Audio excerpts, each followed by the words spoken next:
अवधूत चिंतन श्री गुरुदेव दत्त. श्री स्वामी समर्थ. जय जय स्वामी समर्थ. माझ्या स्वामी भक्ती चॅनलमध्ये सर्वांना नमस्कार. स्वामी महाराजांच्या कृपेने तुमच्या सर्व चांगल्या इच्छा पूर्ण होत ही स्वामी महाराजांच्या चरणी प्रार्थना करते आणि आजच्या या नवीन व्हिडिओला सुरुवात करते. उद्या 10 जून 2025 वार मंगळवार या दिवशी आहे वटपौर्णिमा. या वटपौर्णिमेच्या दिवशी या गोष्टीचं दान नक्की करा, जेणेकरून तुमचं कितीही कर्ज असू द्या त्या कर्जातून नक्कीच मुक्तता मिळेल. हिंदू धर्मात वटपौर्णिमेच्या सणाला विशेष महत्त्व आहे. या दिवशी सुवासिनी स्त्रिया आपल्या पतीच्या दीर्घ आयुष्यासाठी व चांगल्या आरोग्यासाठी वडाच्या झाडाची पूजा करून उपवास करतात. वटपौर्णिमेच्या दिवशी कोणत्या गोष्टीचं दान करावं तेच या व्हिडिओत मी तुमच्यासोबत शेअर करणार आहे.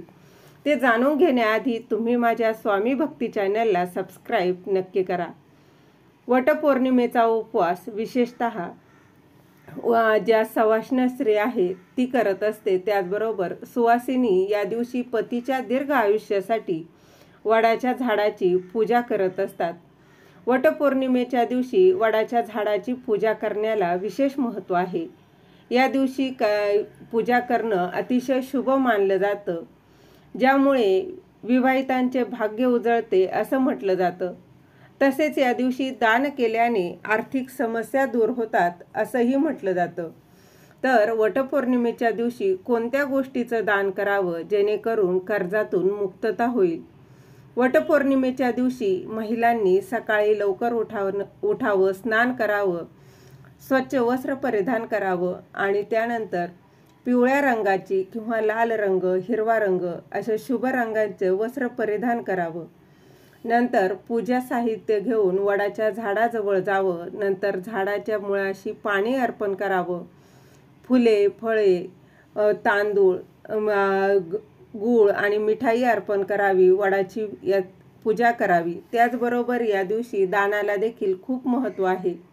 वटपौर्णिमेला अन्नाचे दान करणं अतिशय शुभ आणि पुण्यदायी मानलं जातं.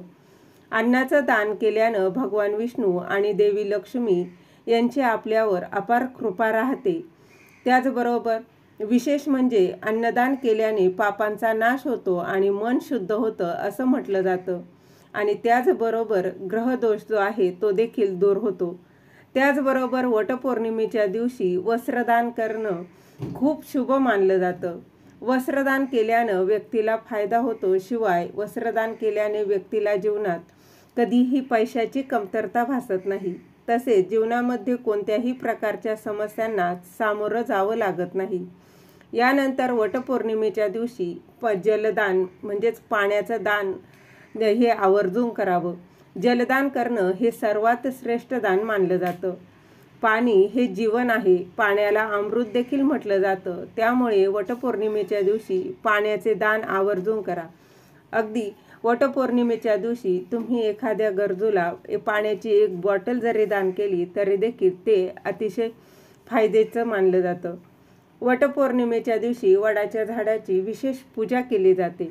वटपौर्णिमेला पूजा करण्याची तसेच आध्यात्मिक आणि वैज्ञानिक देखील महत्त्व आहे. कारण वडाचं झाड केवळ धार्मिक दृष्ट्या नव्हे तर पर्यावरणाच्या फार महत्त्वाचं मानलं जातं. कारण या झाडामध्ये ब्रह्मा, विष्णू आणि महेश यांचं निवासस्थान मानलं जातं. वडाच्या झाडाभोवती 7 प्रदक्षिणा मारून महिलांनी कच्च्या दोऱ्याने वडाच्या बुंद्याभोवती फेऱ्या मारणं हे एकनिष्ठतेचं प्रतीक मानलं जातं. या 7 फेऱ्या म्हणजे 7 जन्माचं नातं असं मानलं जातं.